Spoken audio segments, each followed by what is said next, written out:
than what I'm saying. So then you signed the contract? Oh, it's funny. It's like we're all looking at the screen waiting for it to Different start. direction. Never pretend like we said something. Well, welcome to Whiskey Weights and Whey Live. We've got a special guest with us today, Mr. Noah Galloway. Awesome. If you don't know us, it's Chuck and Zach. We drink whiskey. We talk mental health, fitness, and whatever else comes to mind.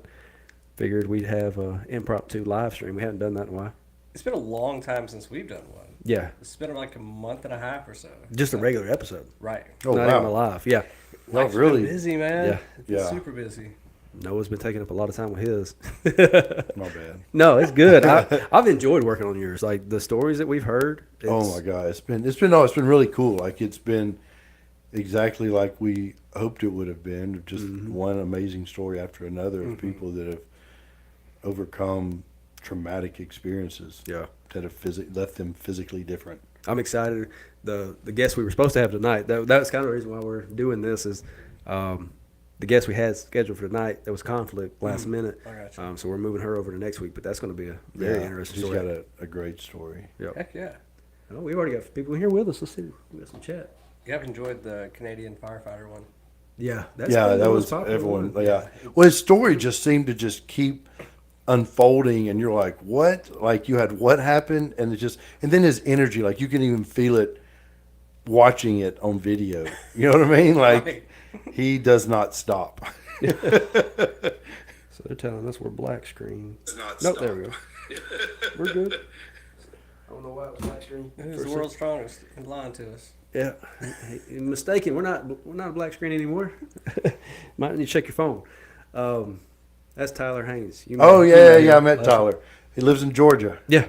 Yep. Yep. He chimes in on every one of our shows. We appreciate him being here. He's a member of the channel. Blacksmith. Yep. World's strongest blacksmith. That's his. Yeah. That's awesome. That's cool. He has a cool belt. Before we get too far, yeah, he does. Before we get too far into it, let's give a shout out to our sponsors. Cerberus Strength USA.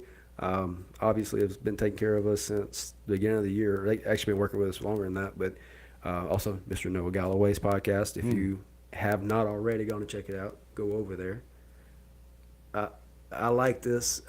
Uses this as an excuse to open the cellar aged. Yep. So they like to drink whiskey with us. Oh, that's cool. Like when we do this live, they Yeah. come to drink with us, and I'm excited. We got Matt Anderson doing it. Oh, awesome. I'm sure we'll get Tyler Posey in here too.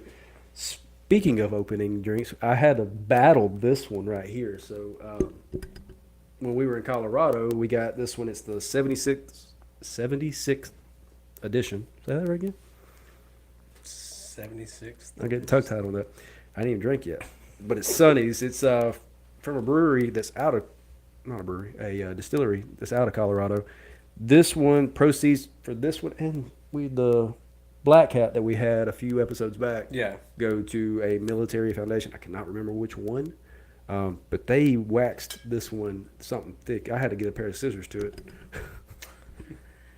They talk about being so strong all the time. I don't talk about being strong. I talk about trying to get strong. There's a difference. It's got a weak grip. All right, now I've got a strong pour if you keep up. Grab your glass. I like that sound. It's pretty solid. Thanks, sir. Thank you. Chin chin. Chin chin. Fake chin chin. You got your water over there, right? You already drank it. Yep. Oh, you want another one before we get too deep into this? No. I'm good right now. I'm hydrated. I'm good. Well, let's catch up. We haven't been in a group since December. Like the last time we did an episode, all three of us was Oh, December. wow. That was 6 months ago. Was it 6 months? Yeah. Over 6 months now. Yeah. Because it was early December. But what's new with you today? Man, nothing. Just been working pretty diligently at my day job. We finally got the resolution for the mental health officer passed in Nice. Shelby County, so I've been formally blessed. Been out on scene a handful of times, once after midnight already. Oh, Yeah. I remember That's, Snapchat. Yeah, just managing crisis and building a program from the ground up. That's so awesome. it's been good. We've got a lot of good partnerships. We've got a lot of good feedback. I think the ball is rolling in the right direction. You were mentioning a program before we went live. Is that something that you can talk about? I can. I just found out about it today. Okay. And so I don't have all the details. Oh, of that's it fine. just We can yet, we can so save it for another we episode. may have to punt until after the grand opening Yeah. There you Friday. go. All right. So we'll try to update that. I'm not going to try my best not to keep looking up there, but I don't want to miss a good comment if somebody says something. He said, got it. Yeah, he's got it fixed. Yeah. Today's topics, we don't really have a set topic, but because, Noah's mental health journey has been a strong focus of his podcast, and it's been something that we've really focused in on this year. We've made a new format to the show this year. Figured that we could kind of hit on that, but at the same time, relate it to fitness and health, because I'm taking a physical transformation right now. I've started testosterone 4 weeks ago. I'm 4 weeks into it, through the right means, doctor, all that stuff, and I can tell a huge mental change. Yeah. Yeah. I'm interested knowing everything how Yeah. it's affecting All you. across the board. Yeah. So- And did you feel when you started feeling it? Everything. Well, so I'm 34. I'll be 35 next month, or this month. God, it's already June. And around 30, I hit my peak as far as physical fitness. I was able to do more, work out longer. Granted, it was COVID 2020. We were in lockdown, so I had nothing else to do. But I was 2 hours in the gym a day was no issue. So when me and you ran into each other right after everything opened back up, and you started working out with me, and then slowly after that, everything started just getting worse and worse. I would do the same diet that I was doing at 30, at 33, 34, still gain weight. I was doing the same workouts, or, modified obviously, but same style of working out, same effort. Everything just kept getting worse. Started gaining weight primarily around the midsection. I'm still working on that. But muscle mass was gone. And then it really hit a low point around, was it March, I think? We got back from Colorado, and I had zero drive to work out. We were going outside playing basketball for 45 minutes, and half the time I wasn't even barely shooting. I was just kind of sitting back letting everybody else work out.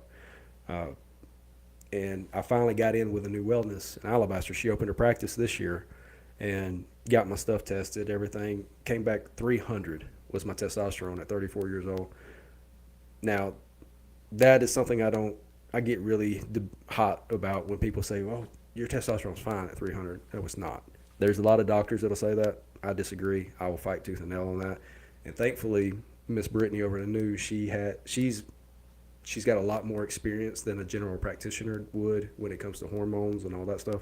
And she was able to, she agreed with a lot of what I said, and she was able to educate me a little further on top of it.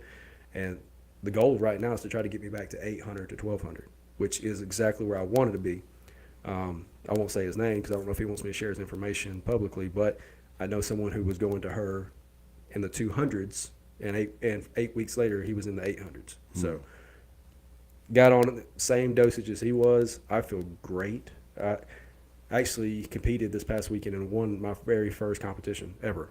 It's awesome. And Congrats. I appreciate it. And I felt like crap the day before because I got some kind of sinus infection. Yeah. But I still went out there and was able to perform even though I couldn't breathe. And I just had that drive, that motivation that I hadn't had in a long time. Long time, yeah. So I highly recommend, if you feel off, go see somebody about it. I'm the world's worst about not going to the doctor. Mm-hmm. I don't know about y'all. I mean, I go to the doctor if, like, my hand's broken or... Yeah, I'll go for a broke bone, yeah. I go annually, or I think I go biannual. I think I go twice because it doesn't cost me anything. I should probably start getting checkups. Like, typically once a year I'm getting a sinus infection. Yeah. Like, that's, like, on the clock. It's been like, since I've been married. My wife sets it up, and I go. But I've enjoyed it. Yeah. But when I first started going, not to interrupt No, your story, but like when I first started going to my doctor regularly, and my wife was sending me, like she was convinced I was dying of everything, and I would have a list of things that he needed to check. Like eventually, he's like, "You're fine. Nope, we don't need to worry about that. Nope, tell her you're okay." Well, talking about PEDs and fitness and health and stuff kind of leads into what I was kind of wanting to talk about today is just a general topic. We can go wherever we want from there. But came across a question is like, when should your therapist stop listening and start challenging? Because, you know, we've gotten really good about seeking help, but when does that conversation need to be, all right, I've heard enough of what you're saying. What are we going to do actionable to fix it? And have you come across that with any of your clients yet? Yeah, I mean, I think there's a delicate line, because what you have to do in the therapeutic relationship initially is to build trust and build rapport, and that looks differently for everybody. I've had clients that I've had, for 4 or 5 months, that it finally clicks where like they're letting their guard down, and then that's where you can see, hey, I can start challenging them a little bit more. You're challenging them consistently, but until you build that trust, until you build that rapport, a lot of people, you challenge them too early, they're going to shut down and say, "Deuce, I'm out," and no work is getting accomplished. So it really it takes that therapeutic knowledge of when that line is, where that line is, and when you can start challenging.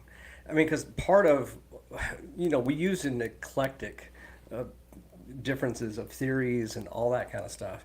I use a lot of reality-based therapy because it gives the individual the power of choice. And so a lot of times it's like, hey, your goals are X, you're actively doing Y, which is going against what you're trying to tell me you're working on. Help me understand why we're not doing the things. And then they're like, well, I just don't feel like it. Okay, well, now we can go into CBT. Now we're exploring how your feelings are connected to your thoughts, how you're connected to your actions. So it's just about, building the trust, building that rapport where they're bought in, knowing that, like, I'm not attacking you. Yeah. Like, I'm literally on your team trying to help and guide you to a better version of yourself.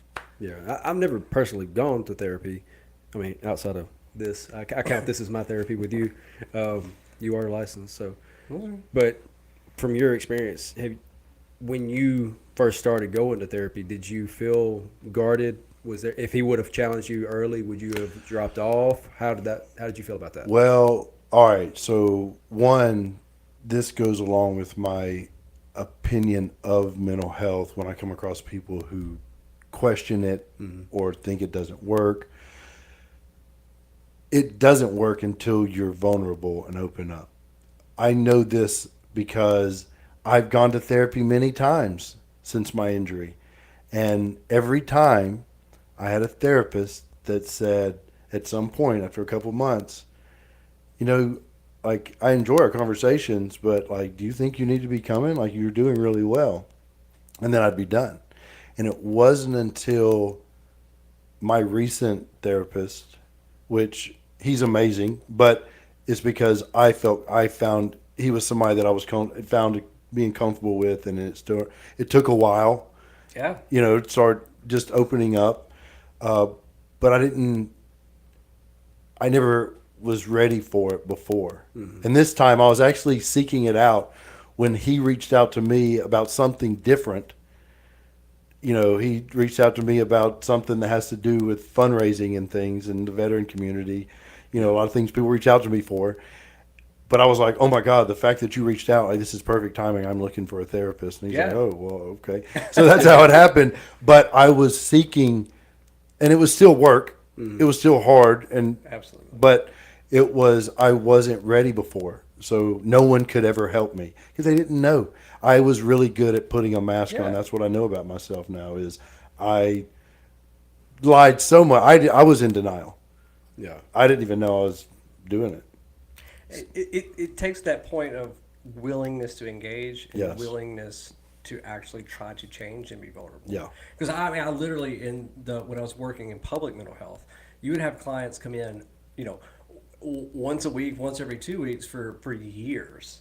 And I remember it's like 2 years into this relationship, I remember I had an individual walk in and she sat down and she's like, I know you said this about session 3 about 2 years ago, but I think I'm ready to address that trauma. But it took 2 years for her to really just say, I'm ready to do it, because it's not on my time. And that's what you got to remember as a therapist and a counselor. It's like, it's not your agenda. Like it's difficult when you're not seeing somebody progress like you want them to. Yeah. But you got to remove that ego part of yours Yeah. and say, no, Yeah. like this is their treatment, this is their time. We're going to work in that parameter. You know what? And hearing you say that, one, I love that you're aware of that. I mean, I know you're a professional, but everybody's different.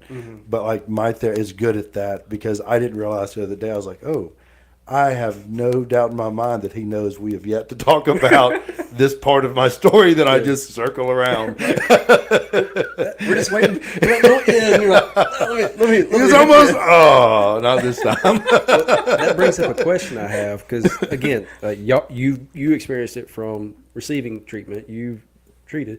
How many have you ever come across a situation where people they just come because it's now part of their routine? They're not necessarily needing it, but it's built into their lifestyle. Because I don't know anybody, but I've seen where people claim that it's a crutch now, and that they go to have that excuse to go somewhere and say, "Oh yeah, I'm getting treatment." So, I don't view it as a crutch per se.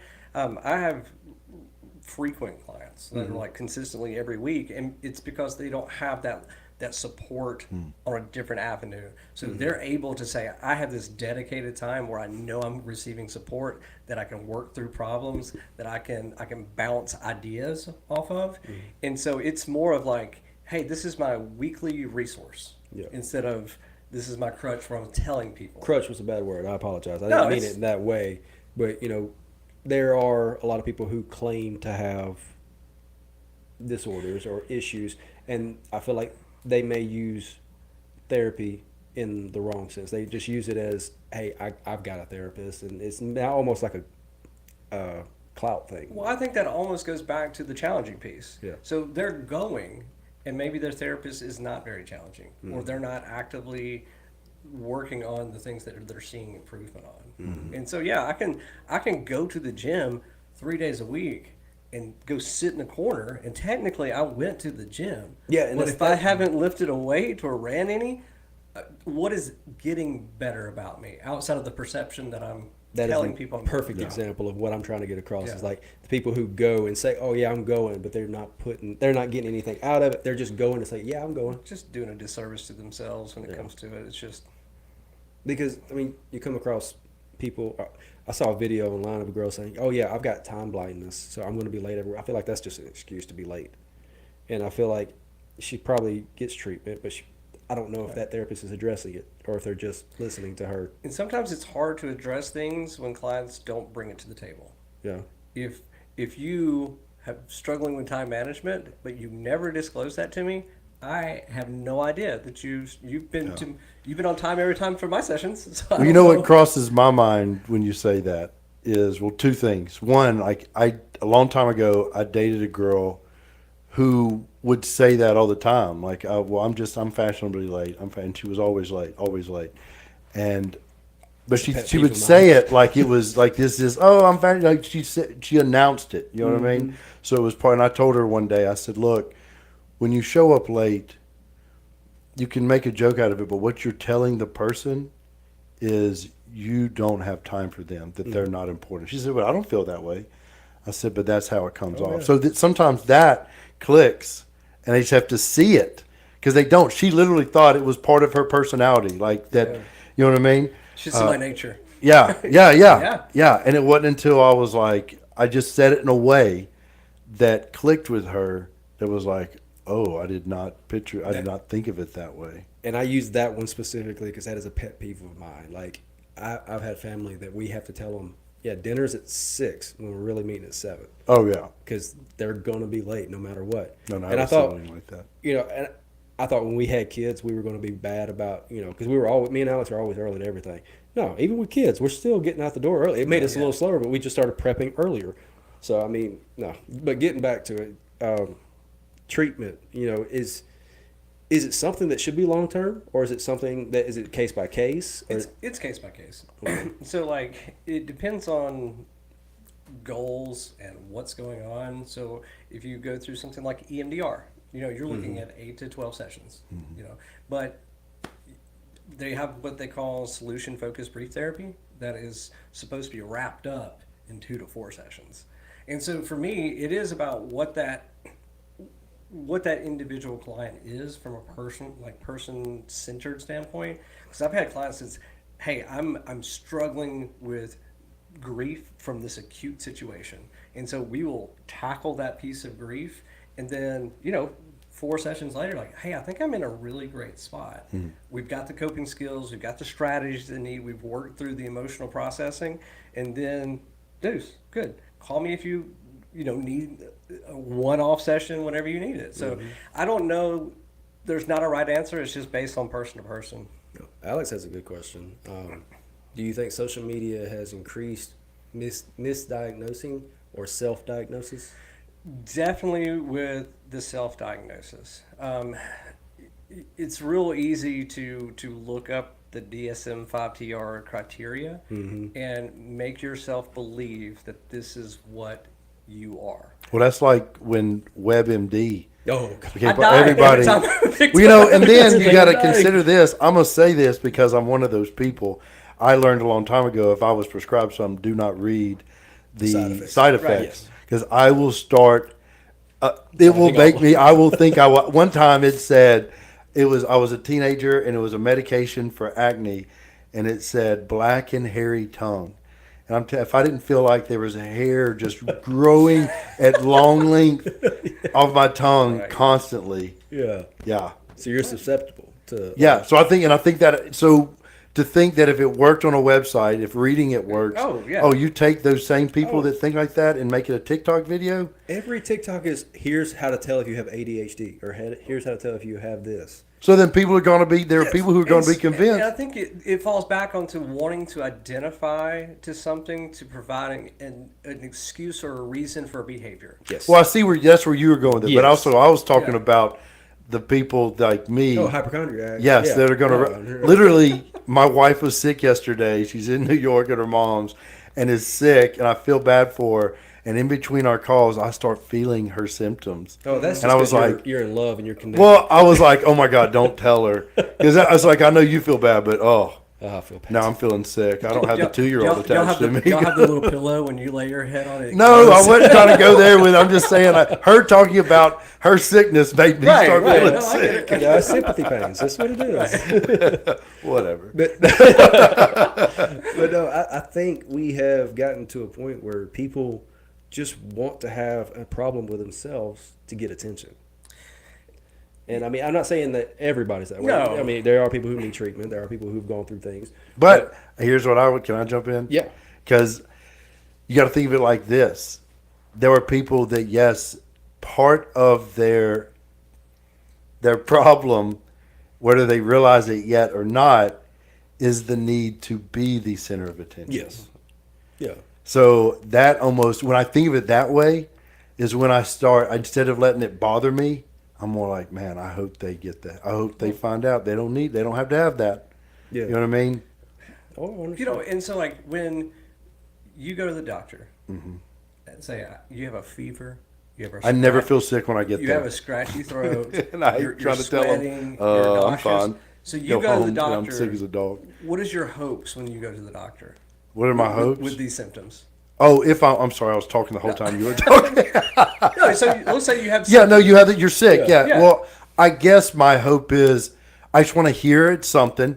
You know what? That's what I want to do. I want to hear it something. Nothing's worse than You want feeling sick validation. and going, and they're like, "It's just a cold. It's just So- allergies." So even that. So Yeah. you were going with symptoms to get a diagnosis, that- so you know the path to treat it. You don't No, go yes. in and say, "I have all these symptoms." Oh, you've got the flu. Well, I guess I got the flu for the rest of my life. No, Yeah, so you can take. now we know the treatment plan. Yeah, the so yeah, direction so we to do. hear it- So yeah. because you have depression doesn't mean you're major depressed for the entire life. Oh yeah. We no. treat it. The same thing with like there's some scenarios like bipolar disorder. It may be something that you carry on for the rest of your life, but at the same time, the reason for that diagnosis is to give us the ability to see what it is for what it is, and start how to treating it. address it and teach you how to cope with it. It's that simple. But people are just dying for diagnosis. Well, Santana says Google tells her she's dying once a month, at least once a month. So, you know, a little more. Yeah, I'll take a little bit more.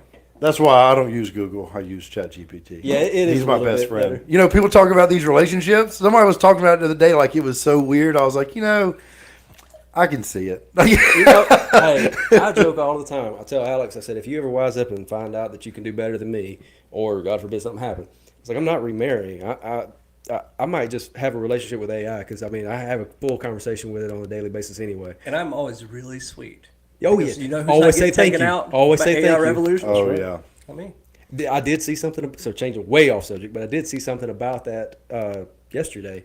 It said that we are on the cusp of it getting to the point where it's now smarter than us. I saw that. I saw the same thing. Would trigger because there was one AI system.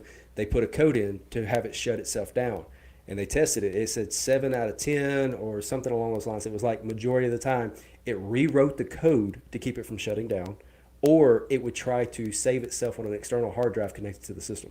So it was like it knew it was getting shut down. Well, I think one of them was 7%, but it was the fact that they didn't do it. But then the other one was like 80 or 90%. Yeah. Because then the other thing, because as you were talking about, I was trying to replay everything. They said that they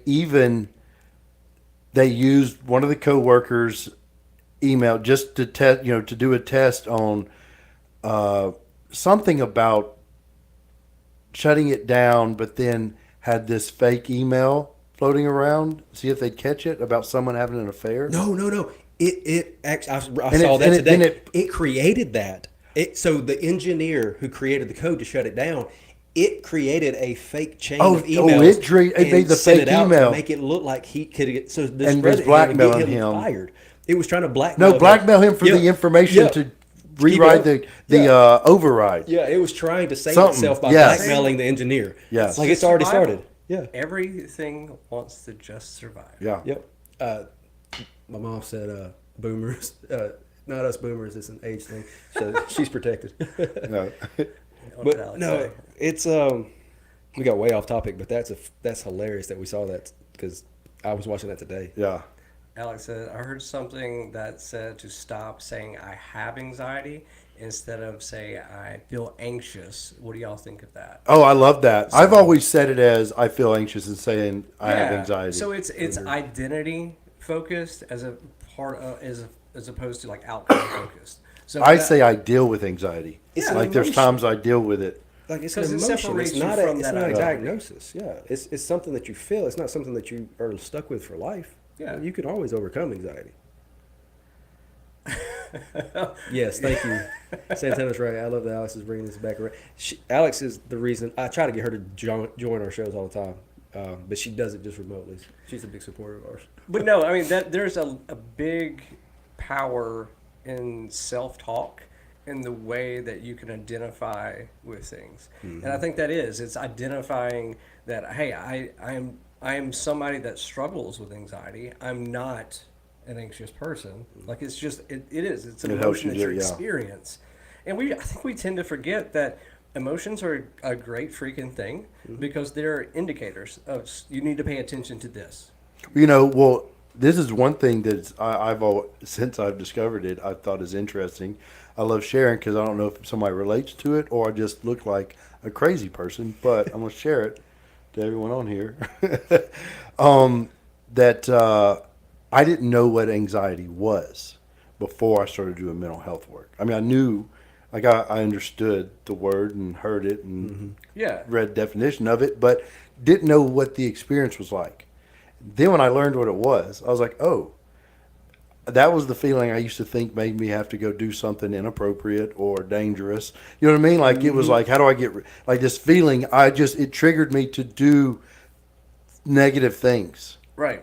So then when I understood what it was, I was able to start, because knowing it is half the battle. So I think a lot of people don't know what they're feeling. A lot Yeah. of, like you're saying. Yeah, exactly. But I think a lot of people also interpret their feelings the wrong way. So they're like, "Oh, I'm anxious." Well, no, you probably just have something else that's not as severe. They're just Well, that's immediately what's jump to good anxiousness. about, doing, seeing a therapist is, y'all are the ones that are educated on that can, because I've had, like, I'll be talking, he's like, yeah, that's, what this is, just to know, to understand, and he knows that I'm a researcher, like he can say, something, and I'm like, let me go find out everything about that. But I think it's important to be able to label what you're feeling, Yeah. and be able to tie that into, like, I'm real big about stress responses.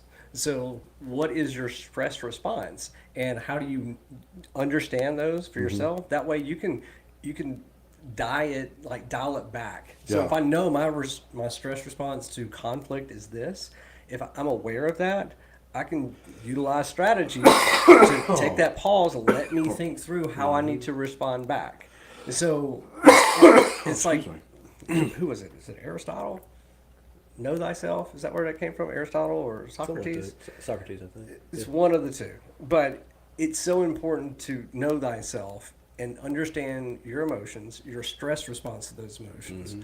Because that's what's going to help you learn when you're in adverse situations how you need to respond. And I said, "Damn, I'm tired of emotions." Can you just? Can I share a story real quick? yeah. All right. So this just happened today, and I was real proud of myself when it do what? Exclusive. Yeah. So I'm at the gas station, and when I walk in, there's a lady at the counter already. I say that because I go around, give me an energy drink, walk back around. That lady's still at the counter. There's a lady behind her. There's me. I'm early to where I'm going, so there's no rush. And I tell myself that. And I'm like, cool, no need to rush. I don't care. I can stand here all day long. Which I make a point of saying because I would not have felt that way in the past. Because thoughts were starting to try to come in. Like, just get out of line, lady. Your card ain't working. You ain't got no money. I was like, you know what? She was saying hey, I don't know. It might be the machine. And then she finally gets out of line and turns. There's an ATM right there, and she's using the ATM. And then she starts like, this MFer, like, it works. He don't know this and that. He's so stupid. He's just standing there. And I go, and I felt like I wanted to defend this guy, but I wanted to be cool. But I was like, yeah, it sounds like it's the system. And there's no need in blaming him. He just works here. And so we weren't talking again after that. And then the lady got done. Her card worked. This lady's now gotten cash. So then and I think she's going to just jump in front of me, but she doesn't. And I'm like, go ahead. Yeah. She's like, are you sure? I was like, yeah, go ahead, do your thing. So she's ringing up, and I made a point of saying, there's nothing more embarrassing than the card not working. Like, oh man, and I just start engaging with her and relating to the feeling, because I do understand that. Like, there's times I'm like, oh my God, if this card doesn't work, you know what I mean? And you've got all this stuff. And then she was fine. Then when I got up with my drink, she insisted on paying for it. And then we walk out in the parking lot. Then we start chatting. Yeah. She's a veteran. She's from Montgomery, coming up. Her son's about to go to school up here, this, that, whatever. And I was so proud of myself. There were all these moments that would have triggered me before. Absolutely. Yeah. And I would have been like, you're being an asshole. See, You know what I mean? that example in itself is a beautiful reflection of de-escalation at its finest, and you being compassionate and trying to improve your community. Like, it is that simple. You normalized how she was feeling. You validated it. You normalized the experience because everybody's been through something similar, and so that was de-escalation at its finest. Oh, it felt good. Good. It felt so good. But like, how do we get back to that as a normal, as a society? I don't know, because I could. It may happen again later today, and I have a different reaction. You know what I mean?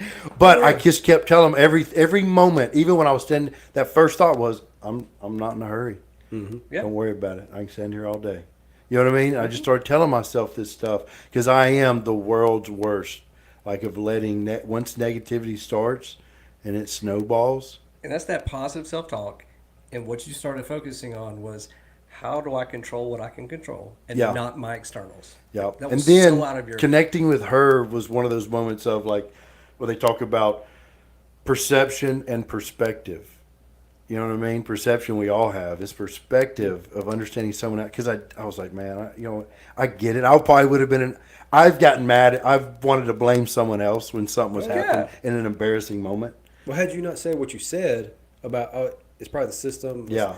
she would have kept on. Yes, and yes. Then the cashier probably would have built up tension. Yep. And then it would have just snowballed from there. So just that one phrase of, it's probably the system, can't really help that kind of stuff.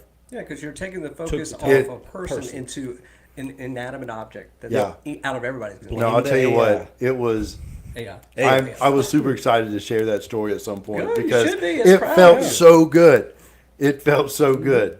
When you can create a situation that could have gone really bad, Yeah. and it go 180, it does feel really good. Like I've talked about a story where I had a conversation with a kid at my company that he was on the verge of getting terminated for threats of violence, and when it was all said and done, me and him were cutting up. Everything was fine. It was just he took emotion and was expressing it in the wrong way. Yeah. And then the person who was over him, his superior, was interpreting it even worse. Oh, and yeah, it wasn't even yeah. like a direct threat. It was just conversation that seemed threatening. Yes, yeah. And like just me intervening. Yeah. That was a huge rewarding feeling.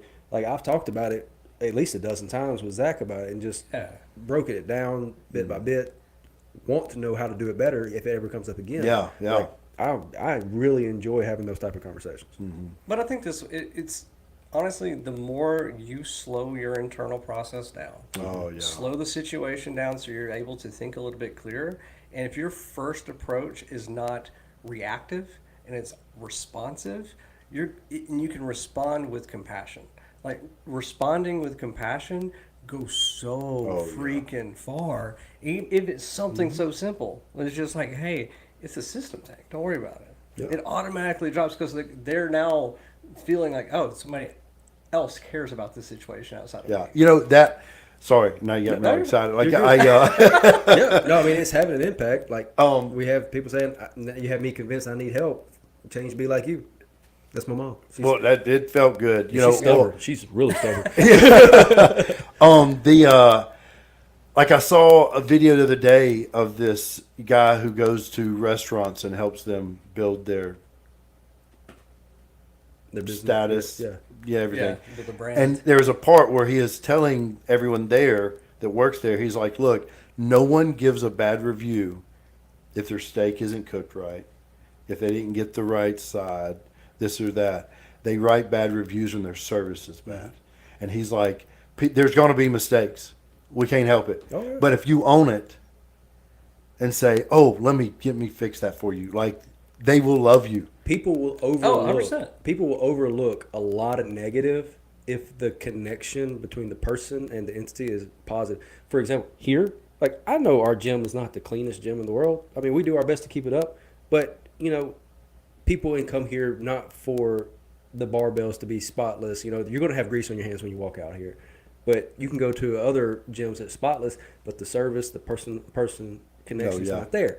People look at that human connection over, and they will give a lot of leeway with negative things in general. Right, because it's sincere. Yeah.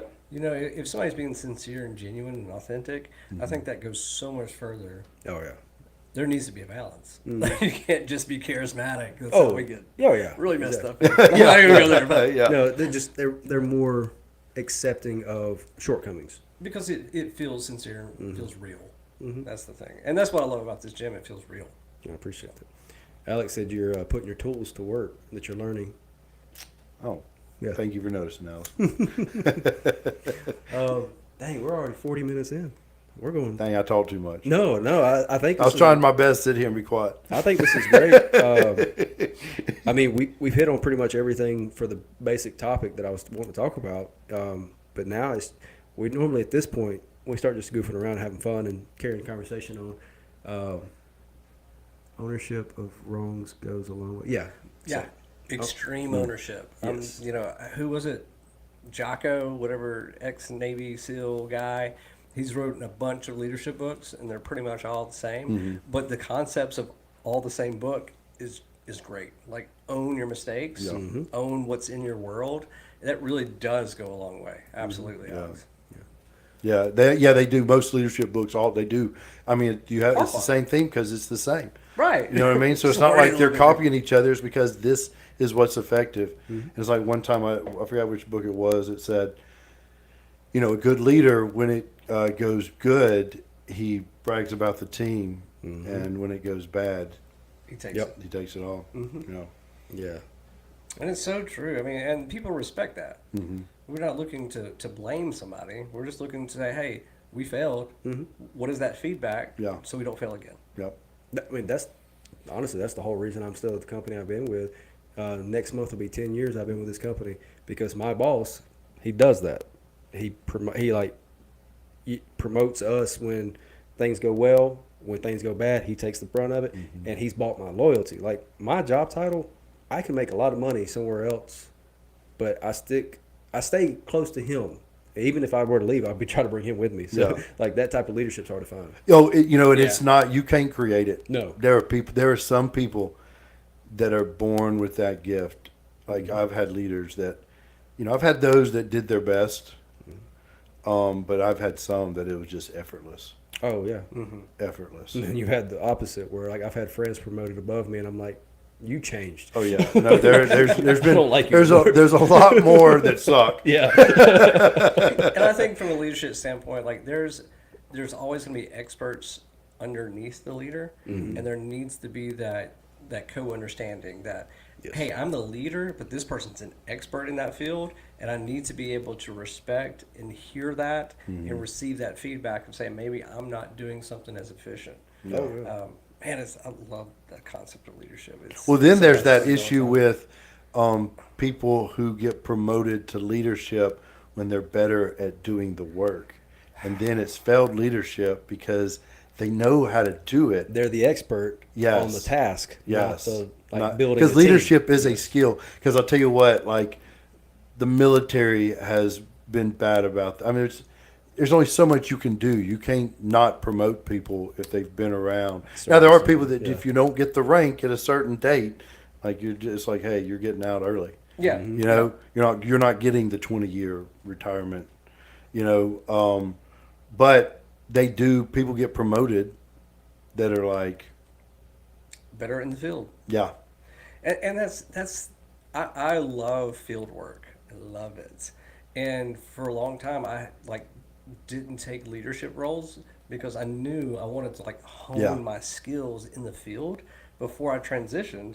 Because as a leader, you've got to be able to let go of responsibility and let others lead, even if they're below you, Yeah. and accept that responsibility and say, hey, I believe Chuck can do this. I've got to trust that he can do it, and I've got to not micromanage so I can focus on the bigger picture. I'm having a hard time learning how to not micromanage when we're doing our events and stuff. And I'm taking a huge leap next year, and I'm going to take a huge leap of faith that I can pass that responsibility off on a lot of stuff to different people because we're doing the festival style, which is a whole different conversation I'm not even going to get into.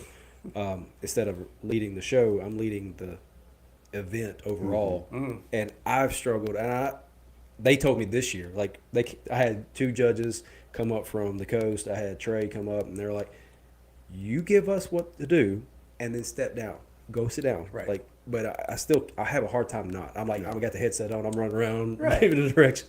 I'm not a great leader. I feel like I'm more of a problem solver. I like to I like to tell me what's wrong and let me go to my room and figure it out. I'm not a great boss, I guess. Yeah. So I know that about myself, and I'm trying to fix that. yeah. Yeah, I work better with solo, but if I have multiple teams that I'm working as a part of, if that makes sense. Oh yeah, no, I couldn't do it. In fact, when I had a moment of success, I was just the product, and then I had the money to hire people that did everything. Mm-hmm. I wasn't doing nothing but being Noah Galloway. So it was people, and then one thing that I did do early on before I ever got attention, but after I was injured and moved back to Birmingham, the thing that I started doing that is actually just part of my personality. I know another person that is a really successful person business wise, and he has that same personality. This is what he does. I've got y'all just waiting to hear what it is. Yeah. But when I first got injured, I was invited to all these different things, these big events, and I'd meet people. And so they'd introduce themselves to me like I was going to be of any help to them. They didn't know any better. But then I'd go to another event. I'm like, you need to talk to?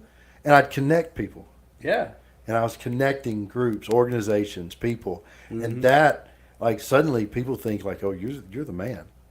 So You know what I mean? But the truth is, I'm not. So you're the guy, like when somebody says, I got a guy for that. Like, you're that guy. Yeah, I got I got a guy for that. Yeah. And it's like, Got a that's golf not guy. a hard task. It's just just keeping up with people, just meeting random people. Yeah. And it just pays off. And, like it takes no work at all. But then people think, like, there's people who have thought I was like a business person. I'm like, I am not at all. My wife realized that too when she ended up with me. She's like, "Oh, you're an idiot." I have no idea what's going on. Like for the short time that I made like a lot of money, I had an assistant that ran everything. Yeah. That was the only way I was single. The marriages before, because I was like, I don't know what to do. Somebody walk you. All right, so what you're going to do is you're going to propose to this woman here. Yeah, somebody needs to take care of me. Oh, well, we got the card game. Do you want to jump? You want to into do that? some? Yeah. Sure. So on Noah's podcast, we got a good bit of people here with us tonight. So real quick, shout out to everybody who's joined us: Santana, Keith, Alex, my mom, Dawn. It says we got 10 people in the chat with us. So if you're here with us, chat with us. We'll talk back as best we can. At the end of Noah's podcast on his channel, Living with No Excuses, we typically end with a card game called How Deep Will You Go? Going deep. Going Deep. Yeah, Or, it sounds horrible. Yeah. I don't. what she I usually don't Oh. pause on it. I just keep on moving. So yeah, it's about what it is. So it's like level 1's icebreakers, level 2 confessions, and then going deeper with your emotions. That's what I Now, say. we do that on your show, and we haven't done it yet, but I'm going to kind of steal the premise, and we're going to end our show with hot takes. So instead of how deep will you go, it's going to be like random statements how we agree with So it. we're not going to do this. No, we're going to do both. Oh, so we're going okay. to do yours first. Okay. Have fun with it. All right. And then we're going to end with some stupid stuff. Going deep. Hey, Matt and Charles are with us together, gentlemen. Both of them are probably drinking with us. You need some more too. Go ahead. All right, first one, icebreaker. If you're spending time outside, where do you like to be? I think I know the answer for Zach, but it's probably gonna be the same for me. I'll let you go first. Oh, in the woods. Yeah. 100%. In the Give me woods. in nature. Give me in a creek, on a mountain. Oak Mountain specifically. I I would love. like to be in like the Great Smoky Mountains if we're gonna dial it in, but I don't want to come across a bear. Okay. I love bears. But I would just say the outdoors in the forest. Yeah. What about you? If I was going to be specific, it would be in Maui, anywhere on that island. Beach is number 2. Like I I do don't even have love to be the on the beach. I could be out on the mountain. It's true. You could be both. Yeah. You can be on the mountain looking at the beach. Yeah. That's awesome. I don't know if can you see the beach from the mountains? I'm sure you can in From a cliff. Hawaii. Yeah. I know, but there's a mountain. I think it's in the middle, like the Yeah, volcano. but I mean, you go to the top of the mountain, Volcano? all you see is water 360. Yeah, I guess you're right. That's why at one point I wanted to live in California because I was like 30 minutes to the mountains, 30 minutes to Yeah. the beach. I will say the last time I went to Washington, But I'm to too- an Olympic, Yeah. it was I'm on a 8,900 foot peak, and within 2.5 hours I'm on the coast. Yeah. Having wine, watching sunset. I'm like, man, this is where it's at. I'm too redneck for California though. You know what? I'll tell you what. I've never been a beach person. And then with a prosthetic leg, walking in the sand sucks. Like I should be. Does everybody just assume you got attacked by a shark? No, I don't know. 100% I don't what I'm telling know. you. You know what? No, they do. They don't bring it up. That's what I would do. Like, don't go in there. Look. Yeah. But I enjoy being near the ocean. Yeah, And so we have amazing beaches. we do. We did. You know what I mean? Alabama, Florida, Gulf right Coast? here Oh, is yeah. amazing. I don't like being in the water. I love being Well, you know on what? the Because beach. I'm the same way. So I was like, you know what? I've always never cared for the East Coast or West Coast because the water's not as comfortable as it is. The Gulf's you know? the best. Yeah. And but I'm like, I don't like getting in anyway. Hot So take. I could live in Washington State and be happy on that. It's too cold. It's too cold. Yeah. Though. It's too I mean, I wouldn't stay there in the All right, wintertime. hot take. Gulf Shores or Alabama Gulf Coast is the best beaches Yeah. in the world. 100%.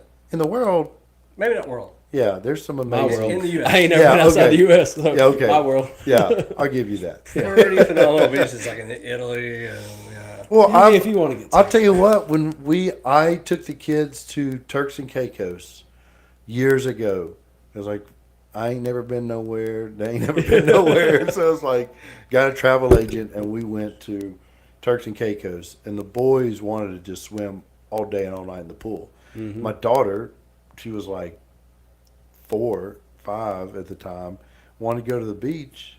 So it's like in the mornings, we literally like I could scoot out with one leg, and we could sit in the clear blue water. Mm. You know, it was amazing. I would be okay if I could see. My problem is if I can't see my Oh, I feet, don't, yeah. that's when I can't do it. No. I have a panic attack. Oh yeah, Charles. Alaska is way up on my list of ones. Oh, Alaska is amazing. Oh, Keith's in the chat with us. Too. Amazing. He showed up Yo. late. I saw that. Somebody open. Keith was late. You been a doctor? Oh, okay. Dominican Republic. I've been to the Not yeah, the doctor. doctor. I saw doctor. I'm sorry.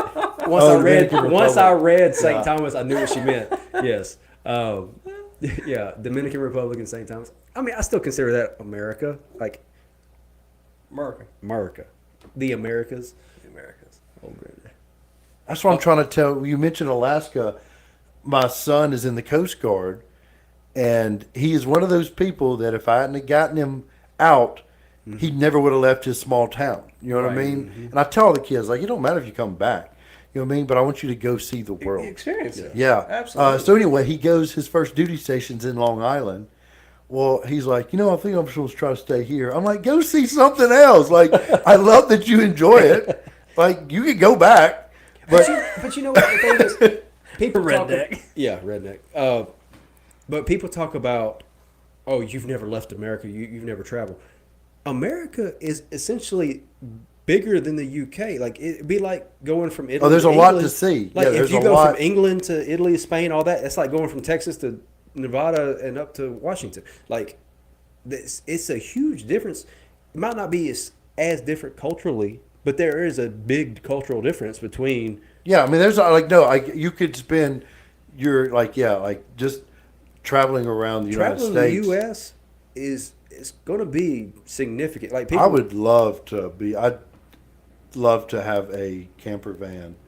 people from the UK, they don't Across realize the how country. big the USA is. Like Yeah. I've seen a lot of videos. There was one guy who he now claims to be from America. He's got a British accent. He's hilarious. I cannot remember his name, but he finally came over and visited. And he's like, I thought I could drive to like California from Florida in a day.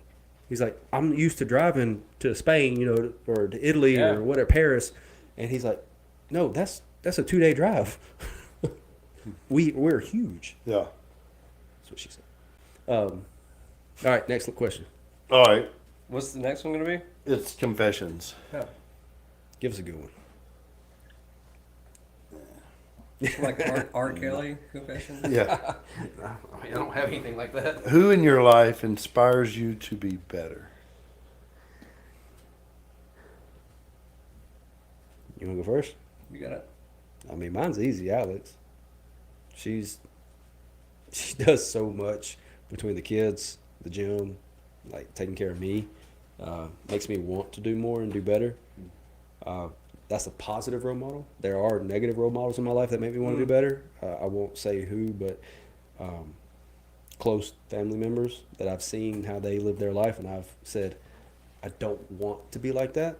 And I think that has just as much impact on my drive and desire to do better as, the positives do. Yeah. I won't call anybody out with name, but I have a few people in my life that have just been through hell. Like, have just been dealt the worst cards. A lot of death, a lot of grief, a lot of things that just... You shouldn't have to experience that much in one lifetime, but yet they maintain this really positive outlook. They're really compassionate. They're really just all in loving. And I'm just like, man, that inspires me when I go through difficult times and I go through adverse situations myself to take a step back and say, hey, listen, other people have got it worse than you. That's a DBT technique as well, comparing. we're going to use it as a technique.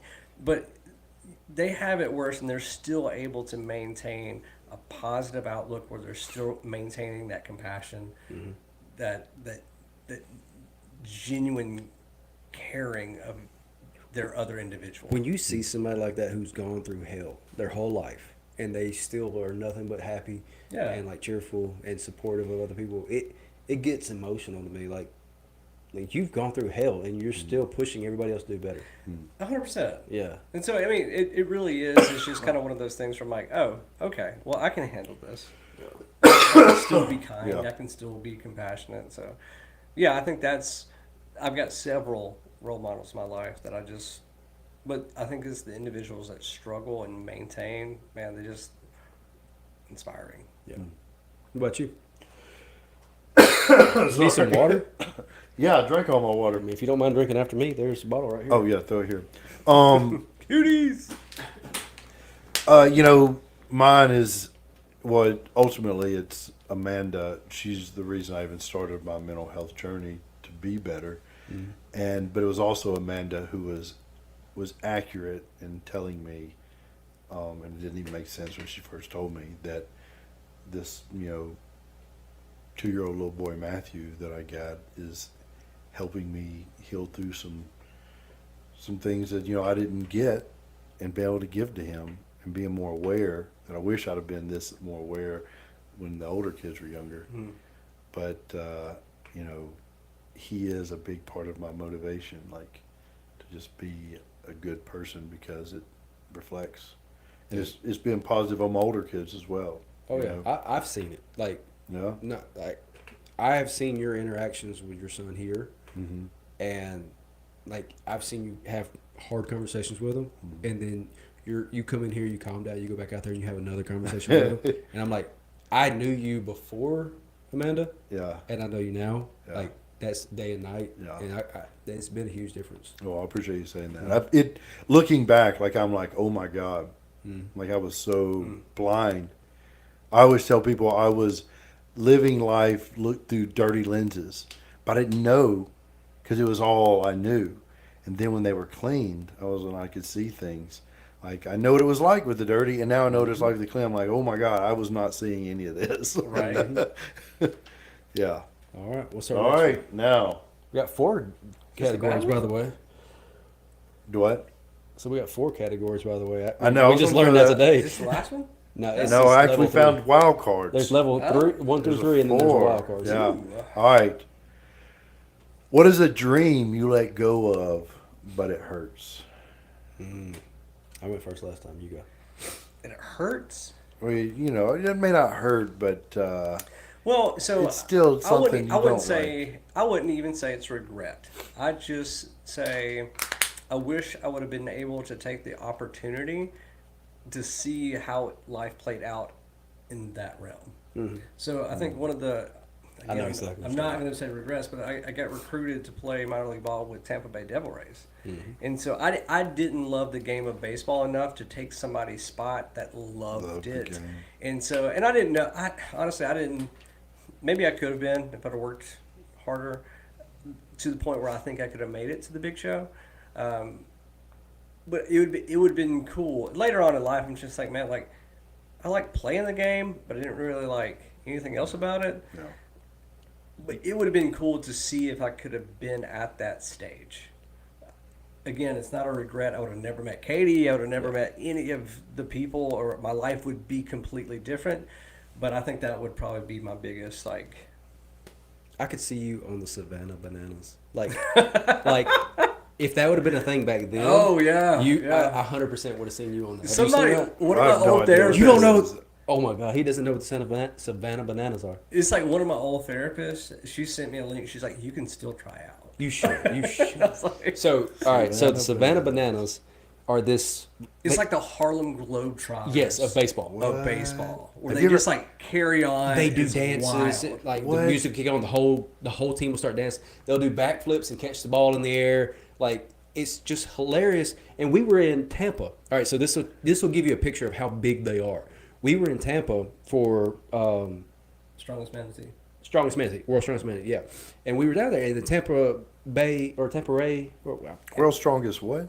Manatee is the name. Okay. Of the show. Yeah. So, but we were in the Buccaneer Stadium. we were in the Okay. Buccaneer Stadium, and they were talking about how they have it set up for like baseball too. And I was like, well, there's the Rays Stadium right across the road. Like I could Yeah. throw a rock and probably hit the darn thing, Yeah. and I'm not an athlete. And we were in there, and I was like, well, what are they doing here if the Rays Stadium's over there? It's like, no, the Savannah Bananas use this stadium because they can't fit in the Rays. They wild. pack it out. Like they Yeah. have so many people come watch them act a fool playing I mean, baseball. the Harlem Globetrotters. but I still watch they do videos. play MLB teams, and they sometimes win. Like Yeah, I mean, they're you talented have to be athletes. a legit, Yeah. Oh, yeah. good athlete Yeah. to do it. But it is just, it would be fun. It's so you should do it. What am I gonna do? Walk away from my job? I mean, and here's the other thing. Well, so the guy who created them, he has stood firm at keeping their ticket sales to like a minimum, so anybody can come watch. That's another reason. Oh, why they wanted to be. So like they're like $5. And I watched a video of the owner. He was in the parking lot signing autographs, and security started yelling, "All right, keep it moving." I saw that video, and he says, "No, I'm gonna sign until everybody's done." Exactly. He's wearing a yellow suit. He's the I was owner. wondering what that was. I didn't know the concept Yeah. of it, but I saw the video. Yeah, he's like know exactly what you're fans talking about. first, people first, That's awesome. and like he's done an amazing job promoting them. And now there's other teams in their quote unquote league that they Well, you know do that goes back to, remember earlier we were talking about, service. reacting, the response. Mm-hmm. And it's like, if you can take a negative and make it a positive, imagine what you can do with a positive and a positive. You know what I mean? Yeah. Yeah. I'm sure there's something cool saying with that. Matt was in that show, The Strongest Manatee. I'm pretty sure Matt, didn't you win it or podium? Let us know. I'm pretty sure he did. He did a hell of a water cut for it and looked like death the day before, but he pulled it off after that. He had a pretty cool video of him competing in it. Yeah. He just posted it a couple days ago. Oh, we got a good crowd with us tonight. What about you? Let's answer your question. Yeah. Did I not answer it? No, actually, it was just him. Just me. What was the question again? What's a dream you let go of Oh, that bothers you? that one's kind of depressing on my part. I don't want to bring the mood down. I've talked about it on your show briefly, but I had a really rough relationship with my father. It went through a lot of waves of connecting, falling off, connecting, falling off. And at a certain point, I learned that it was just a one-sided effort. And I took a really strong stance and said, look, if you want to have a relationship, you've got to take at least a step into it. And I don't regret it because I feel like I made me a better, stronger person. But it's a dream of having a relationship with my father as an adult that I had to let go. And then he passed away this year, which made it like truly a dream that would never happen. Yeah. So, yeah, that's the one I guess I'd have to throw out there. Oh, he won. Sorry. Let's bring the mood back up. He NBD. won. What about you, dude? Well, so mine would be something that is going to sound crazy, but I'm sure it'll make sense, hopefully. That just recently I've let go of. And so when I say it, you have to hear it for what it is. It's me accepting that I'm different now that I'm missing an arm and a leg. I think that's the best way to put it. Because for the first 17, 18 years of my injury, I would not allow myself to, I didn't have this dream that suddenly they were going to come back. I wasn't even expecting technology to make something. You know what I mean? Like I always Yeah. said it'd be cool if they did. Yeah. But I wasn't counting on it, not in my lifetime, you know? Right.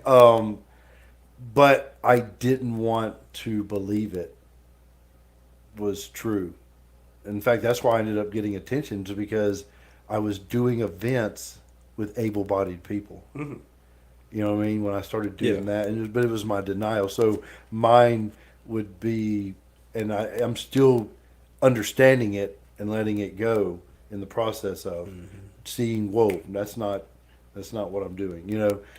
But so that would be what it is. That's a little. Yeah, we kind of hit on that back in December Yeah. It was like pretty fresh with you. You Yeah. were like, yeah, I'm finally starting to grieve the loss. Yeah. Yeah. And even something like doing my podcast, Yeah. where we're interviewing, a lot of them have been amputees. They're not all amputees, but all of them. And just the fact that it's a disabled community. You know, I think there was something scary to that term to me. I didn't want to put myself in that group, but we're all part of multiple groups. Yeah. You know what I mean? Right. And you don't have to call it your group. You know what I mean? You don't have to. You know what I mean? But I didn't want to even acknowledge that there was a similarity. Yeah. You know, and I didn't mean it in a mean way. Like, I didn't meet people and judge them. In fact, I tried to be helpful because I was in denial. Like, they didn't need my help. Someone needed to be helping me. But in my head, I didn't want. So that was the dream Yeah. per se Yeah. that I had to let go of, which was good to let go of. Yeah. To start feeling like, oh, okay. Do you want to do the wild wild card, card? or do you want to jump into the hot takes? Hey, we can keep going. We can do all of it. Let's do it all. I'm Let's enjoying go for it. talking. Yeah, we're having a good night. And if you're enjoying this, please let us know. Hit that like button because that does help us Yes. grow.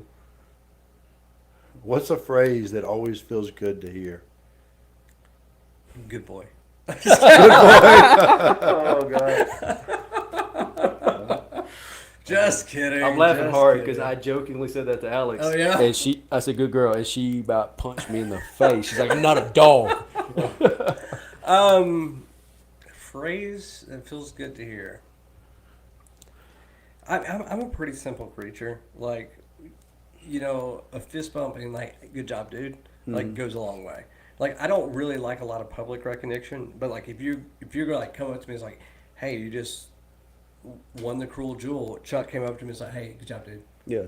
And that simple. That means more to me than like this real big production. Yeah. So, When it comes to a stranger, my favorite question to be asked is, "How much do you bench?" Because that means I look like I bench enough where they don't know what I bench, and it's always like, "How much do you bench?" Because that's just the biggest ego lift for me. I love it. Like, I know it's what? vain, you know and I who would know not it's like very- that? Huh? Trey would hate it. Trey hates that question. And here's the difference. I bench a lot for the average person. Trey benches a lot for everybody in the world. Yeah. He's like number 2 in the world in his class. So it's clear when you look at him that he benches a lot. For me, So you want to know? no, like You got to him- be okay with people asking. 'Cause Right, now yeah. I want to know. He says, when people ask him that question, he goes, 135. Okay. Like, and when I don't even tell my actual best ever, I just like, somewhere in the high 300s, I throw it out there. But it makes, because I'm a vain person, I'm not going to lie. I care about what I look like. And I know that's not healthy, but it's part of who I am. I've accepted it. So vain. That's right.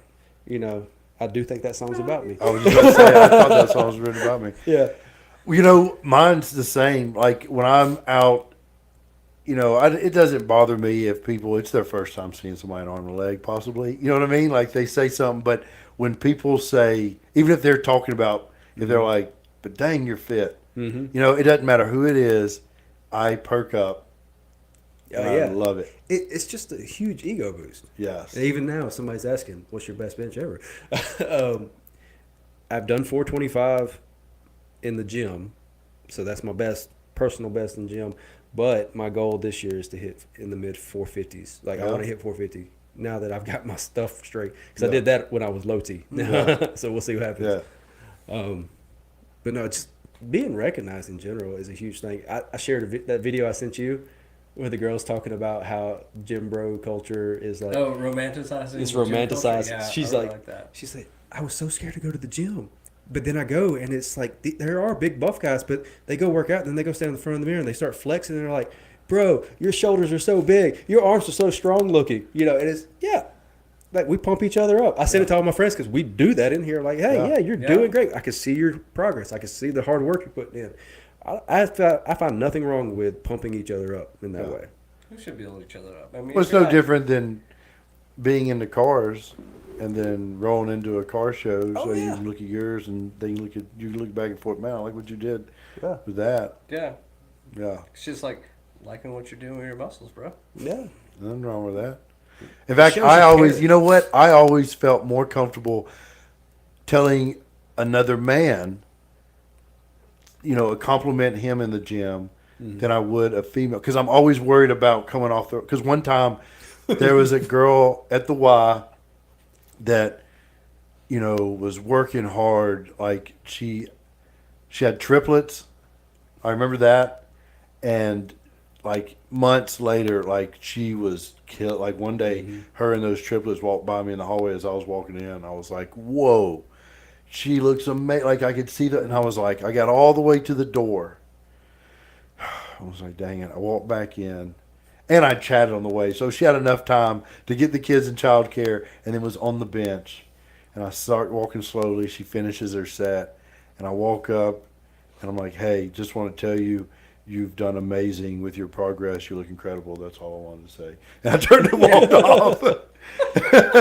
What's that old saying? It's like guys work out to impress the ladies, but in reality, all you're going to get is compliments from dudes. Yeah, Yeah.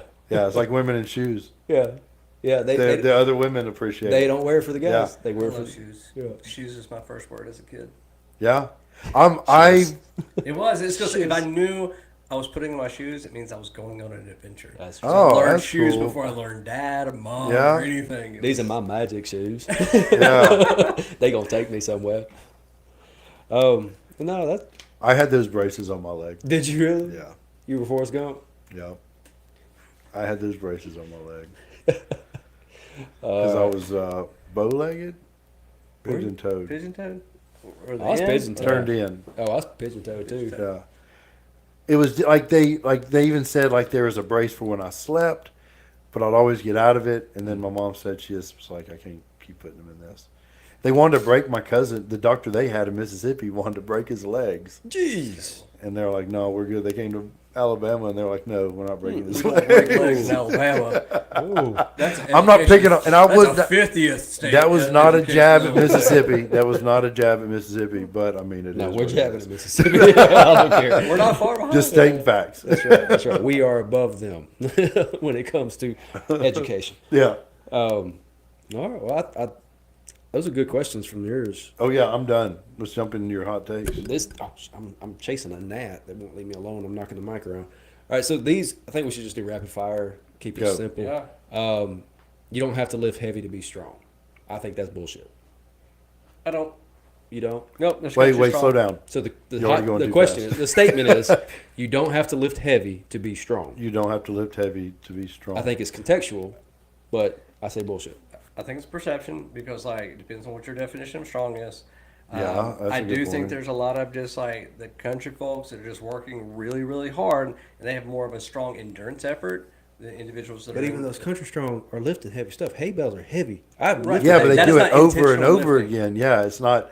They don't pick up something. But if and- you bench 135 over and over and over again, you're not going to get to be able to bench 405. Like, you have to progressively overload. So Right, but individuals that are just strong may not need to feel the need to bench 405. no, I'm not saying they feel the need, but if you want to quantify the limit, this is what I love about hot takes, because we disagree. We can argue.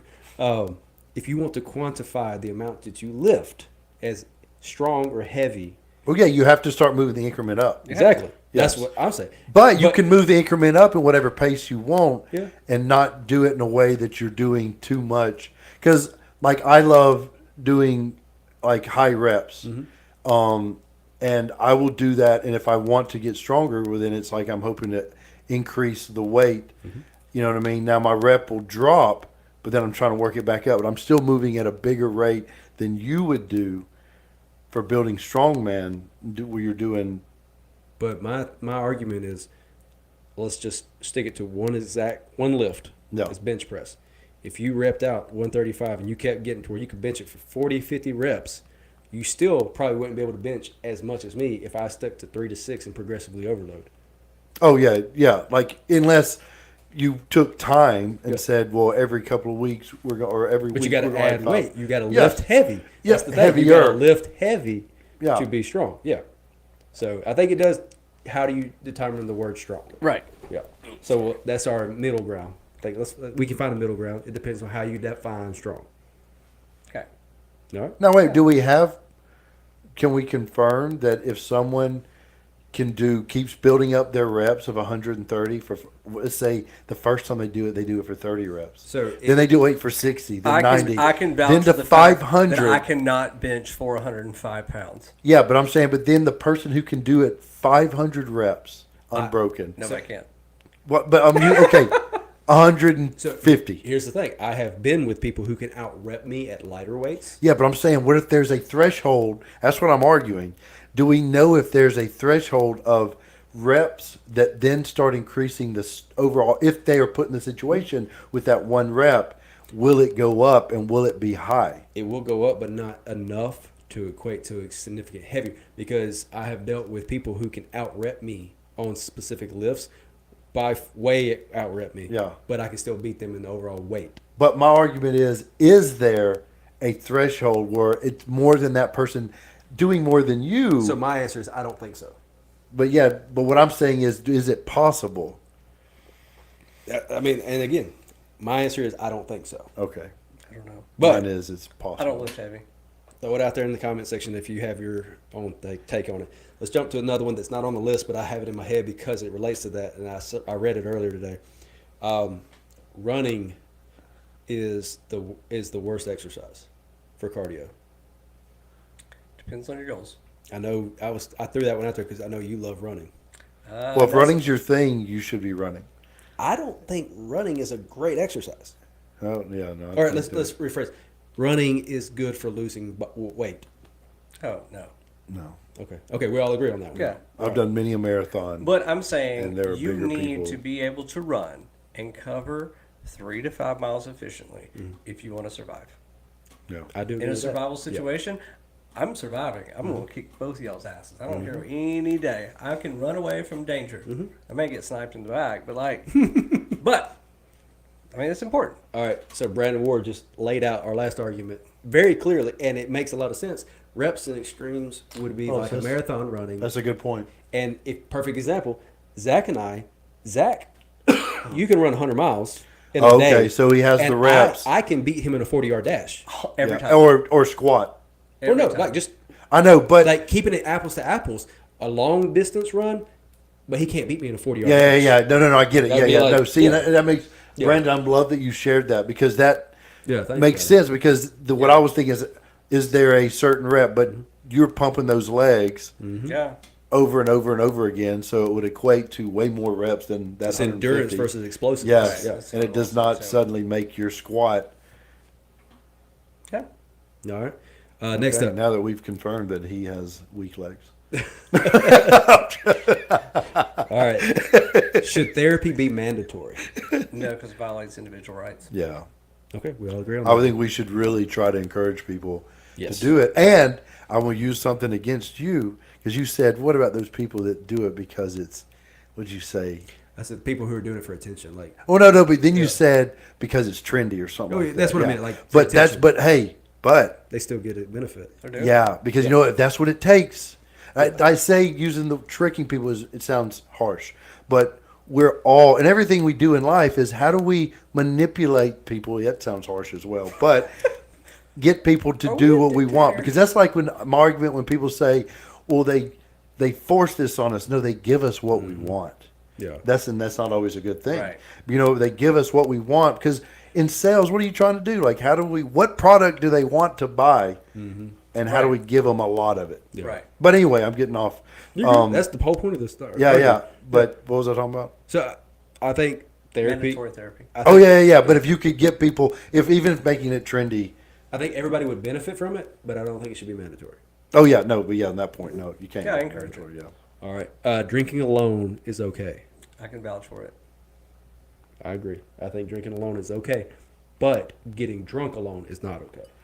Okay, that makes more sense. Like, you know what? Like, I was thinking, how do I see it now as someone that? Yeah, because you've given up. Alcohol. Yeah, I quit drinking, and I'm like, you know, how do I view it now? Because everything I view is different now. So Right. I'm like, I'm always having these moments. I'm like, oh, what am I?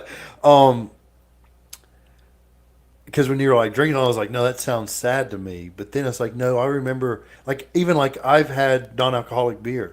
I love the taste of beer. Yeah. You know? Interstellar. I've gone over Yeah. by myself, had a beer. I have to, you know what I mean? Like, but like Yeah, having enjoy, but yeah, if you're sitting there and getting drunk, you're obviously running from something. Right. Yeah. Like that's deep. That's going out with some friends and having drinks and a good time, and you get drunk. That happens. Yeah. That's part of what you're doing. You know what I mean? But when you're doing it intentionally, I think when you start doing that alone, that's when it's like, okay, something's going on. Right. Yeah. All right. Pineapple on pizza. Love it. Not a fan. Me neither. Love it all day. I Pineapple love that I jalapeno. hate it. Or I hate that I love it. That's the problem. I've tried it and it's I'm so like, good. oh, this Cooked ain't that pineapple bad. is But I'm like, amazing. no, I stand harsh. That should I sweet just should am not be very, on savory. Like, cheese or just pepperoni. Like I'm just not a big. I like my pizza to be Accessory guy. hot. I like buffalo. I like Oh, spicy. Oh, jalapenos. spicy. Yeah. Yeah. I like pineapple jalapeno. That's sweet and hot. Just I'm I telling can't you. do it. It's so good. That's why I can't drink a jalapeno margarita either. Like it just Dang. they're good, but I'm like it just Dang. don't. It's crazy. I enjoy it, but at the same time, I hate myself for enjoying it. Yeah. Well, quit fighting it, man. The Rock is a bad actor. I agree. He's a fun actor. You know what? He's he's doing his thing. I think that he pretty much plays the same character. But you know what? That works.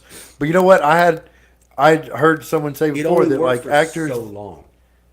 It yeah. only works for so long. And you know what? And he knows that. Yeah. So, but he's like, should he just stop? Or that's argument on whether you should stop while you're big or not. Or do you? Hey, you trying to make money? I did see something where he refused to lose in a fight. That was part of his contract. He's like, I won't lose in a fight. Oh, it was him.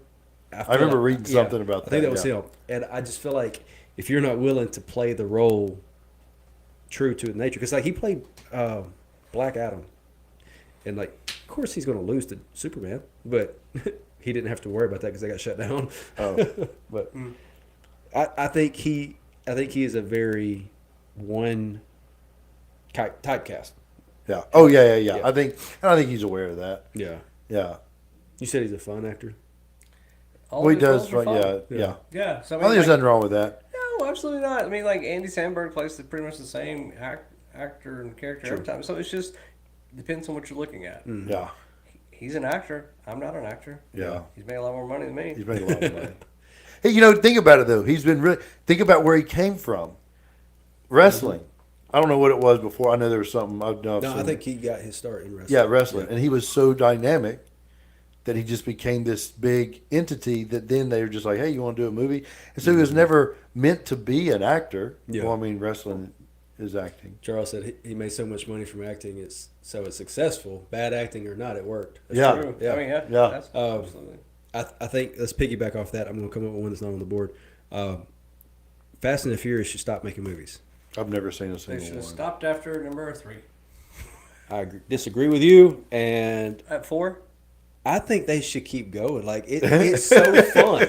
Like it's one of those things. It's it, like- bad, but it's fun. That's You the talk about fun actor. demographic. It's a fun and entertainment. What was your favorite so far? Oh, my favorite so far is the first one. Like by far, number one. You can't beat like just the true grit of drag racing in the streets. I watched that movie so many times. I'll have to. Dude, and the fact that you haven't seen it, Yeah. we got to have a movie night. Number 1 and then number 3, Tokyo Drift. Tell me that because it was so different. I love that one because there's an Alabama actor in the main character. Like he's from Alabama. I just love the Hong Kong culture. Yeah. Like it's so beautifully shot. And I love the fact that they brought it back in episode or number 5 or 6 or something. They tied it in so it's true to its nature. That gnat is pissing me off. I know. Can I But- piggyback off of y'all's conversation Yeah. and tell y'all something that y'all probably haven't seen yet? I think it just came out. I watched it on Prime Video. I forget about the Prime Video app, and I went on it, and there is a 4-part series about Earnhardt. And Dale.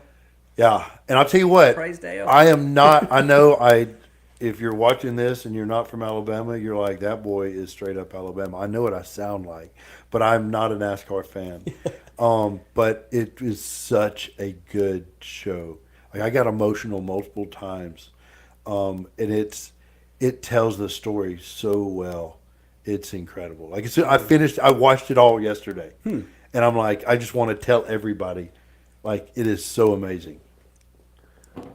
And I think I enjoyed it even more because a lot of the races they're covering in the timeline, I didn't know the outcome. Yeah. Now, I watched it when he died. I did too. Did you? I was dating a girl whose dad was a huge Dale Earnhardt fan. And so we had just walked in, and I sat down, and I'm watching, and it was like 2 laps later, the wreck. And even when, because it was Michael Waltrip won, and that was going on, and then but he immediately was like, something's not right. Yeah. And he showed emotion that day that I'd never seen before or ever saw again. And watching this, it is such a good show.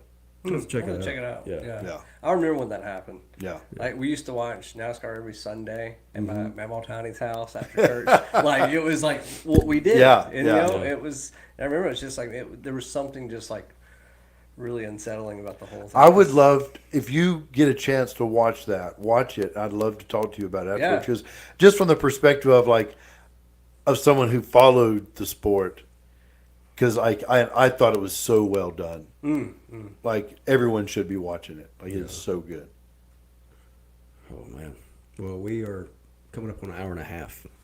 Look, we still got people watching. Yeah. People have stuck with us the whole way. I appreciate every one of you. They're still chiming in too. So Yeah, so we cheers to all of you. But I think we probably need to wrap it up before I get a divorce. Oh yeah. Noah, thank you for joining us. Yeah, We need to do thanks this for having again. me. Clearly, this has been enjoyed by a few people. So we'll definitely have you back to do this again. Oh, I enjoyed it. Thanks. Zach, remember, nobody cares. train harder. All right. Shirts in link in bio. Y'all have a good night. Just do your thing. Wake up, today's gonna be a good day. Wake up, today's gonna be a good day. Wake up, today's gonna be a good